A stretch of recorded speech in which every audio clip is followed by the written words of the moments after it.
A medical student puts himself in the line of fire, literally, to save a stranger on the streets of New Orleans. Surveillance video capturing this terrifying encounter. Peter Gold comes face to face with the gunman after stopping to help a woman being dragged down the street. The gunman shoots Gold in the stomach and then aims for his head, but the gun jams, saving his life. I spoke earlier with Dr. Peter Gold about why he's recounting his terrifying experience now, more than a year later, and he starts by telling us about that very moment that changed his life.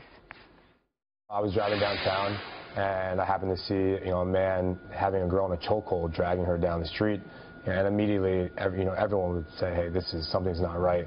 And you're the only person there, there's no one else around, and my instincts really just took the best of me, and the next thing I knew, I was out of the car yelling at the man, just trying to do anything to just get him to go away. So when was the moment when you realized, now wait a second, I'm actually the one in danger? Yeah, so as I'm yelling at him, he starts to then rob me and pulls his gun out, and at that point, the tables really had turned.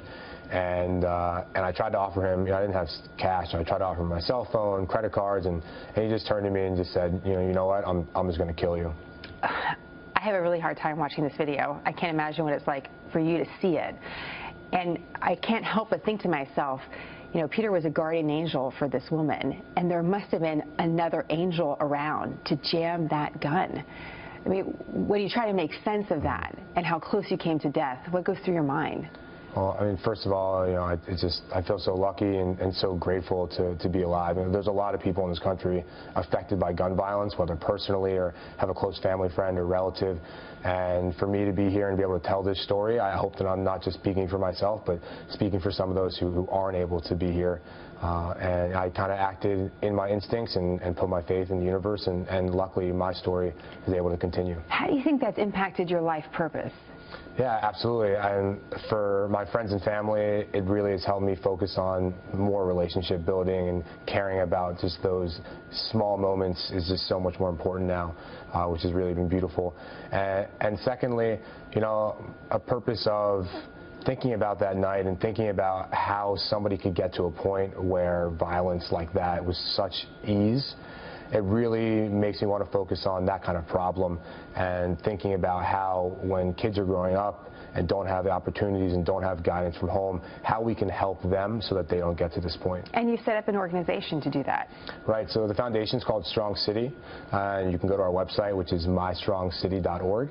And what we're doing is we're supporting community-based organizations who are already doing a good job in these communities at empowering underserved youth. What a great idea. I'm just curious how you're doing physically after going through this. It's a true miracle. I have to give credit to Dr. Meg Moore and Dr. Mooney at the University Medical Center, Tulane in New Orleans. They took absolutely incredible care of me, really inspired me as a surgeon myself to learn how to take care of patients and critically ill patients. And luckily, I don't have any lasting effects from what happened. That is amazing. Amazing. The shooter is behind bars. Yes. But I haven't heard a lot about what happened to the woman that was being dragged down the street. What do you know about her fate? So I know that she was released from the hospital that night, and I received a nice handwritten letter from her and her family thanking me. And I think both of us are moving on with our stories and recovering in our own ways. And for me, part of my recovery is Strong City. It's really it's an amazing story. We cover so many terrible stories on the news, and I'm so grateful that you're in studio sharing a great one with us. Dr. Peter Gold. Now, I want to make sure if anyone needs an orthopedic surgeon as well, they know where to find you, right? Great to have you. Thank you so very much. I appreciate it. And please visit mystrongcity.org.